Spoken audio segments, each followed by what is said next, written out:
Recently আমরা দেখতে পাচ্ছি যে স্কোয়ার ফার্মার 4 জন ডিরেক্টর 15 লক্ষ করে টোটাল 60 লক্ষ স্কোয়ার ফার্মার শেয়ার কিনতেছে। সো এই যে তারা যে কিনতেছে এটার পেছনে কি রিজন বা কি কারণ থাকতে পারে সেটাকে ইনভেস্টিগেট করে আমরা একটা ভিডিও তৈরি করেছি। এই ভিডিওটা করার সময় আমরা যেটা খেয়াল করেছি, তাদের যে শেয়ার কেনার যে রেকর্ডটা এটা কিন্তু জাস্ট রিসেন্ট ইয়ার গুলাতেই এরকম না, ইতিপূর্বেও কিন্তু তারা শেয়ার কিনেছে 2020 সালে, 2022 সালে এবং 24 সালে কিন্তু তারা 70 লক্ষ শেয়ার কিনেছিল, যেটা 25 সালে এখন পর্যন্ত 60 লক্ষ তারা কিনেছে।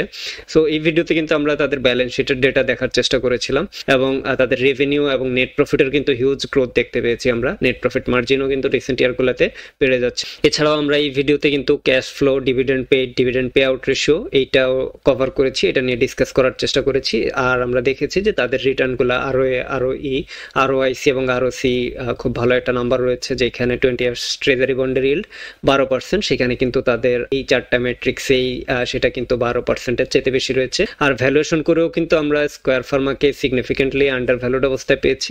তো আমাদের কাছে ওভারঅল মনে হয়েছে যে এইসব কারণেই তার যে ডিরেক্টররা তারা স্টক নতুন করে বাই করতেছে। সো আপনারা যদি মনে হয় যে এই ভিডিওটা ডিটেলসে দেখা দরকার, নিচের যে ভিডিওটা লিঙ্ক করা আছে ওই ভিডিওতে ক্লিক করে আপনারা ডিটেলস ভিডিওটা দেখে নিতে পারেন, যেখানে কিন্তু আমরা বিস্তারিত কথা বলেছি। আর এই সব ডেটার বাইরেও কিন্তু আরো বেশ কিছু ডেটা ওই ভিডিওতে দেওয়া আছে। সো দেরি না করে আপনারা নিচের লিঙ্কে ক্লিক করে ওই ভিডিওটা দেখে নেবেন।